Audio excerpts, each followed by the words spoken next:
Good evening and welcome to NTD UK News. I'm Stuart Lees, here are today's top stories. We speak to medical experts as the UK considers vaccines for healthy 12 to 15-year-olds, and a House of Lords report accuses the government of avoiding a clear strategy on China for fear of affecting economic relations.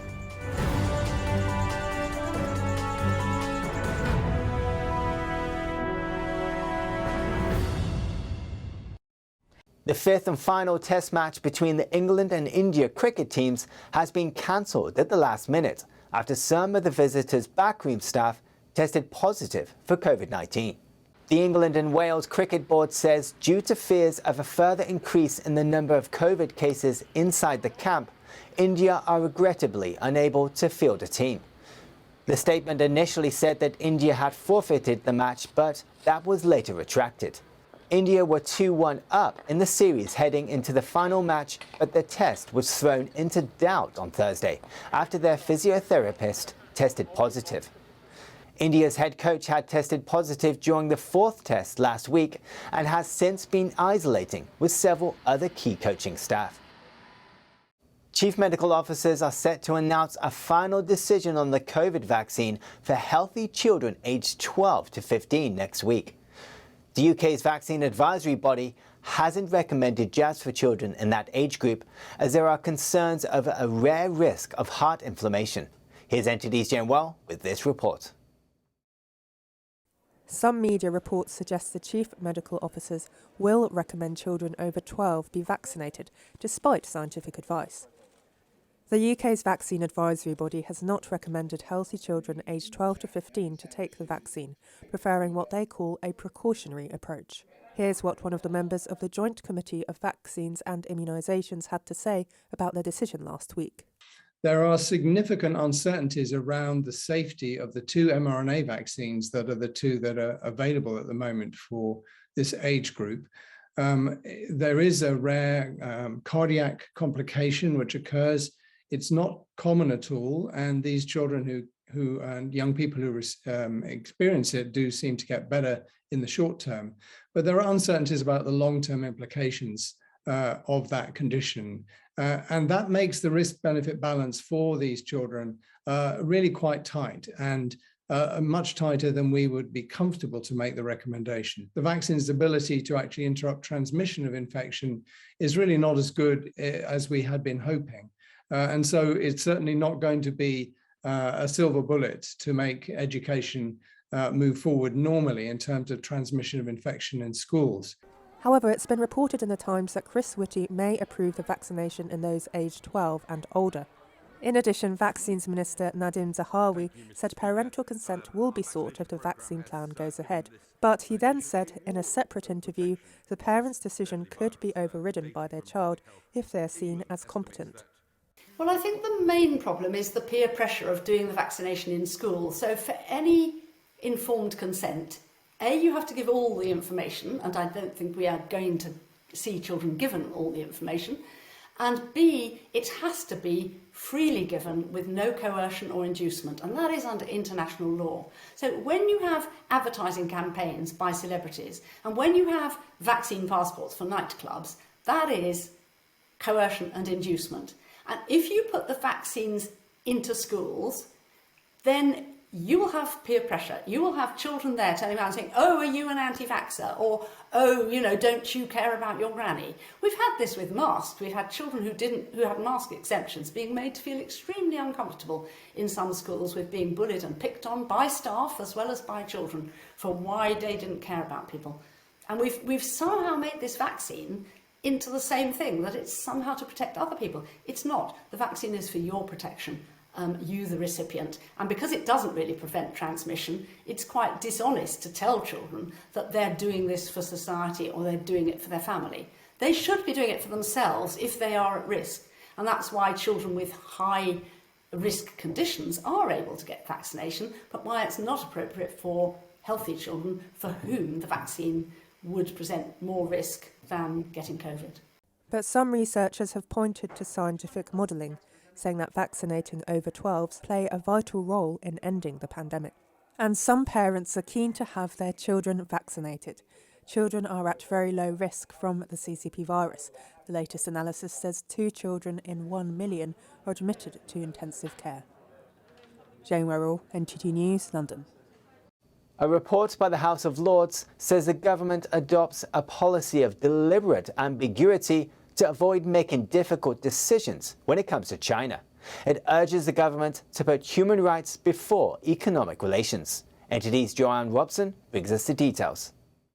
A major report accuses the government of avoiding a clear strategy on China. Published by the House of Lords, the report looks at the UK and China's security and trade relationships in the past decade. It says the relationship has deteriorated because of the situation in Hong Kong and human rights abuses in Xinjiang, but the government has not set out a clear position on China. The report by a Tory-led committee notes inconsistencies, uncertainty and lack of a central strategy in the UK government's relationship with China. It includes views from former ministers and China experts.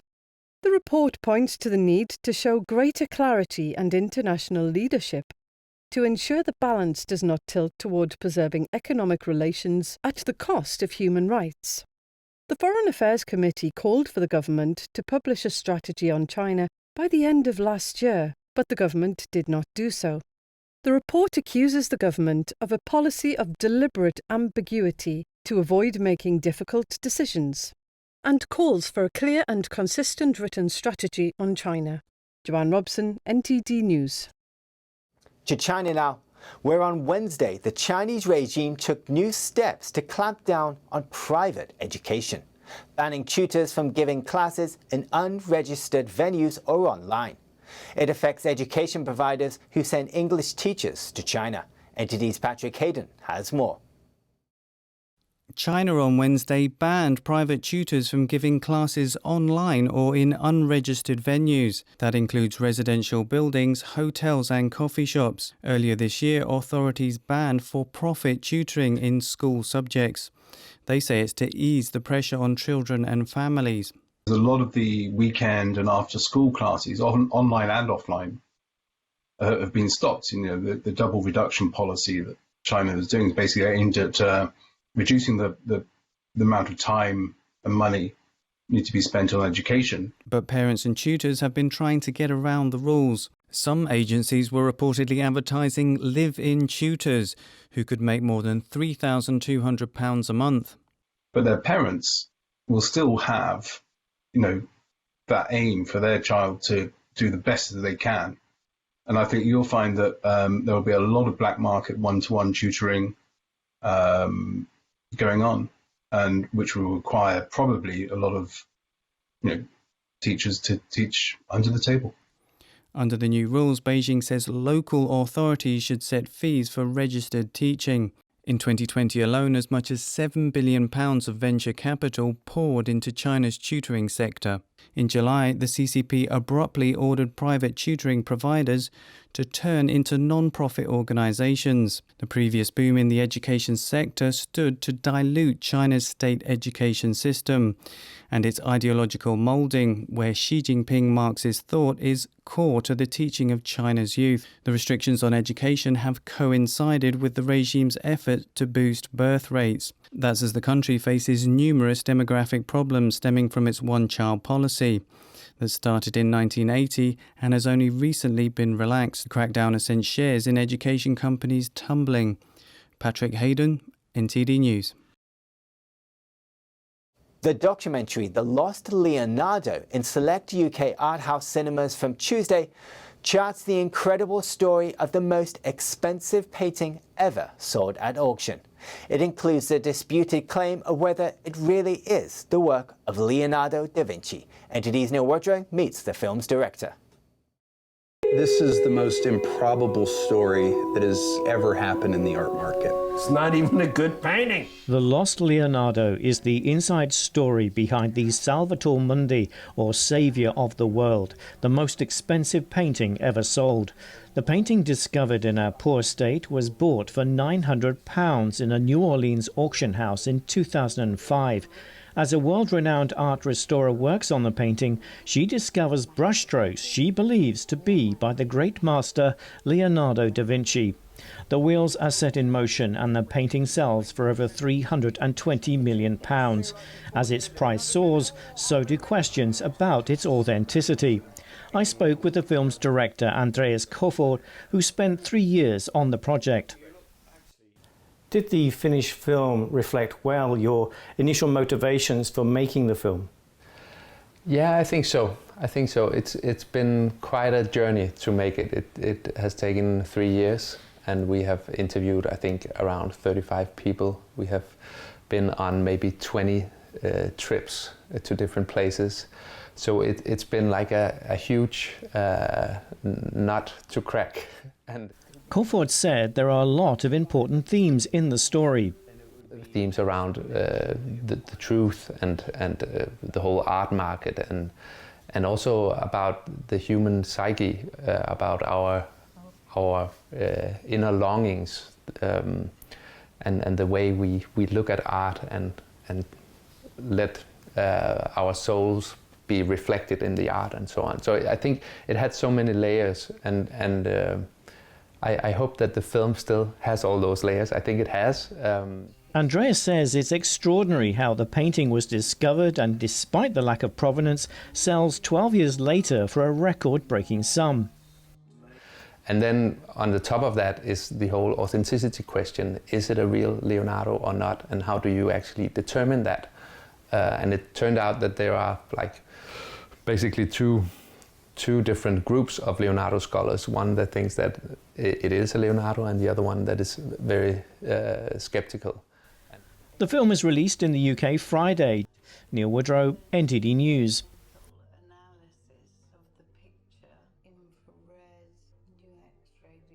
Still to come, Spanish police arrest the former head of Venezuela's military intelligence, who has been in hiding for 2 years.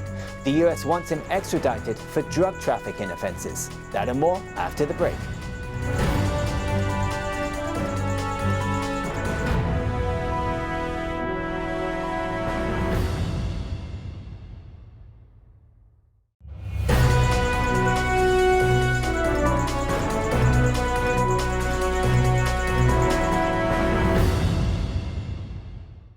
Spain's High Court said today former Venezuelan military intelligence chief Hugo Carvajal will be held in prison pending extradition to the United States.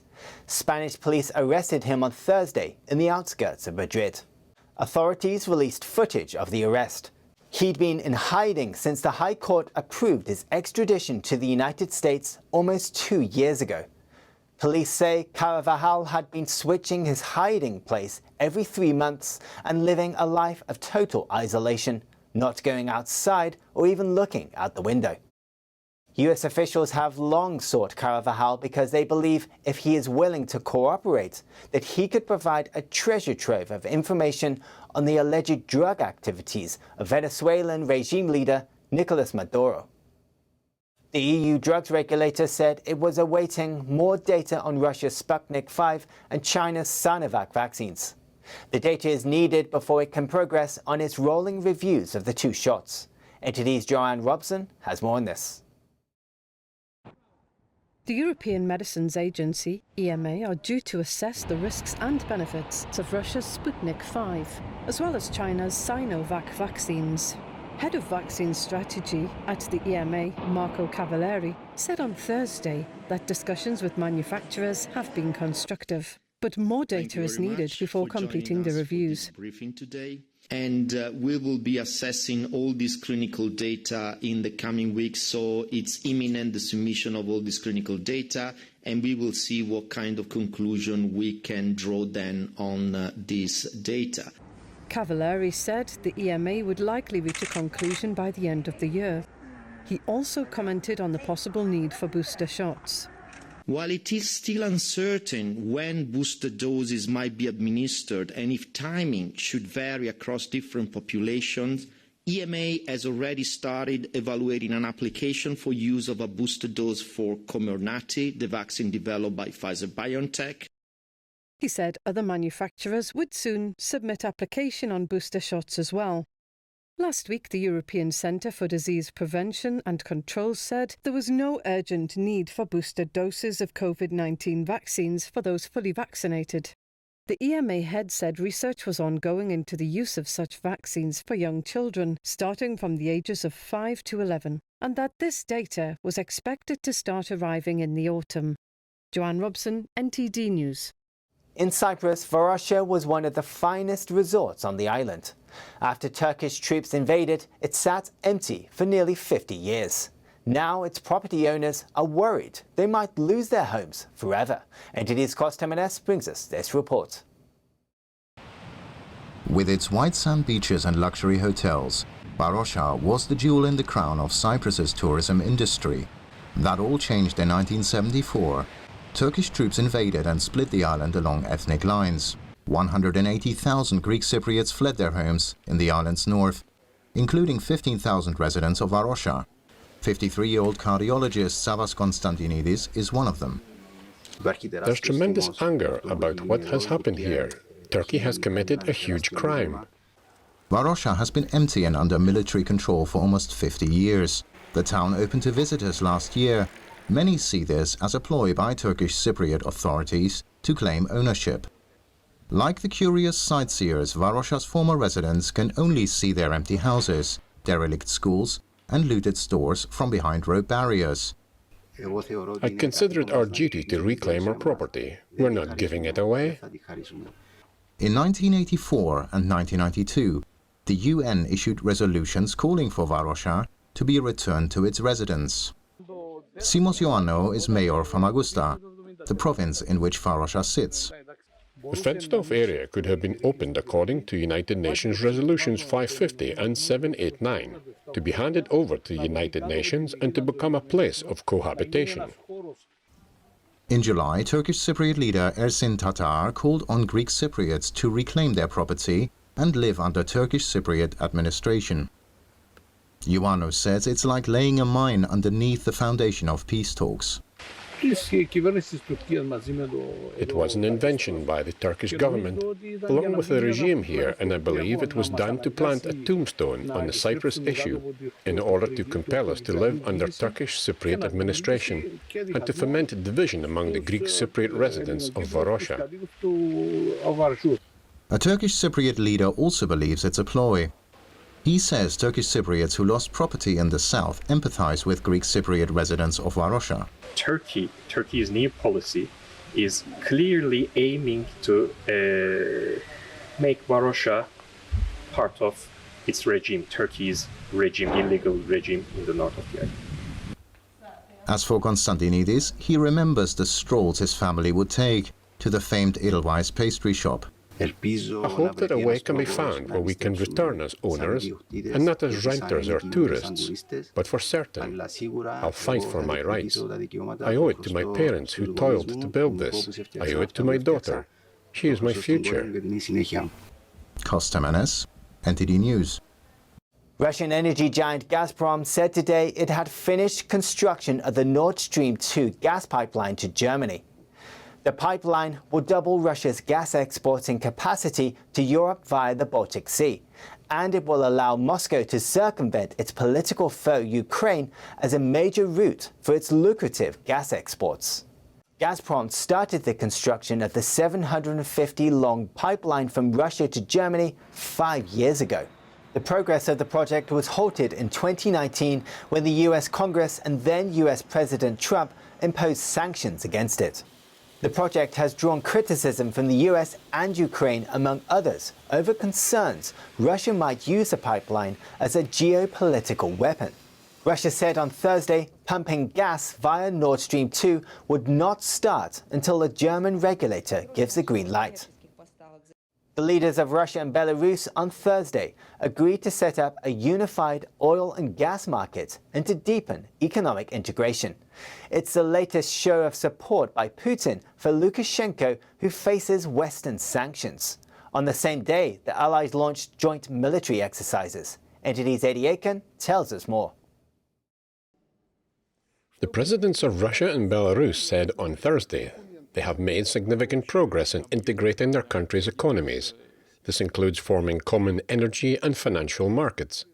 The moves would bolster Belarus as it faces Western sanctions imposed in response to political repression after a contested presidential election last year. Putin and his Belarusian counterpart Alexander Lukashenko, at their meeting in Moscow, announced their approval of 28 programs strengthening integration. The programs fall under a 1999 union agreement that calls for close political, economic and military ties but stops short of a full merger. Russia has buttressed Belarus's economy with cheap energy supplies and loans. The Belarusian opposition is concerned that Lukashenko will trade off chunks of sovereignty in return for more backing from the Kremlin against the West. We will do anything in the interests of our people. And if we need a closer military, political, any other direction, economic integration, we will do it immediately, as soon as we feel the demands of our people in Belarus and Russia. Russia sees the ex-Soviet Republic as a strategically important buffer to its west. The talks came on the same day that Russia and Belarus began military exercises involving some 200,000 servicemen. The week-long drills on Russia's and Belarus's western flanks and in the Baltic Sea have alarmed some NATO countries. Moscow released footage of warships and tanks opening fire and fighter jets taking off.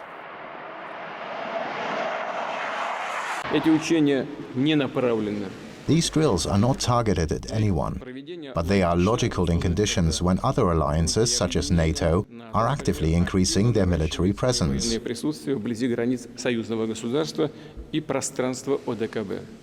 NATO said it will be watching closely. The drills include 2,500 Russian troops sent to Belarus. After large demonstrations broke out in Belarus in August 2020 over the election widely seen as rigged, Russia said it would be willing to send troops if the country requested them. Belarus authorities have arrested and imprisoned prominent opposition figures and closed many independent media outlets. Alexander Lukashenko spoke about the internal political situation in the Republic of Belarus, which has noticeably stabilized. Putin added Russia would provide Belarus with around £450 million in loans by the end of 2022. Eddie Aitken, NTD News. This year's Munich show will be all about connected, smart, futuristic, and mostly electric cars. However, there's still room for classics and even the smell of petrol. Here's NTD's Cost Terminus with more on this. Munich is hosting the IAA Mobility Show. This year's focus will be on electric and futuristic cars.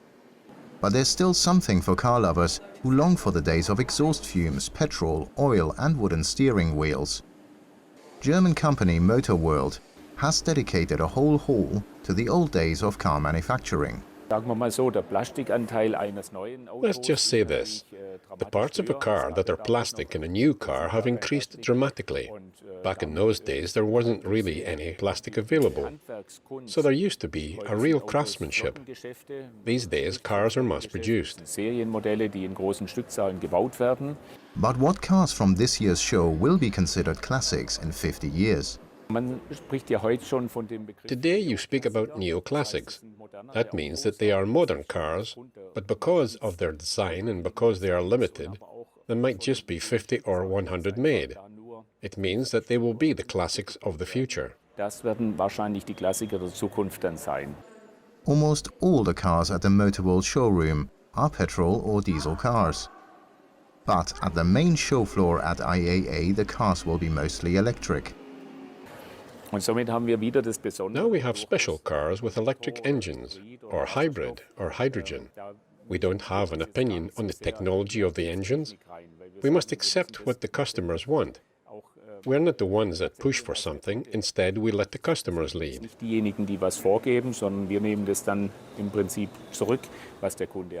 way it works is that you simply have a high level of respect for the way these cars were made.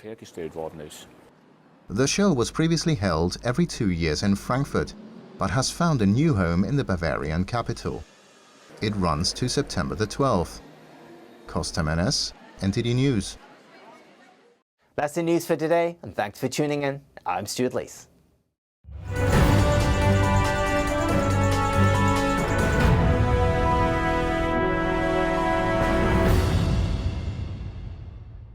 Thank you for watching our daily news show on YouTube. You can also watch our other programming on channel 190 on Sky TV or on Freeview via channel box on channel 271. In the meantime though, please give this video a like and hit subscribe to our channel. Have a good day.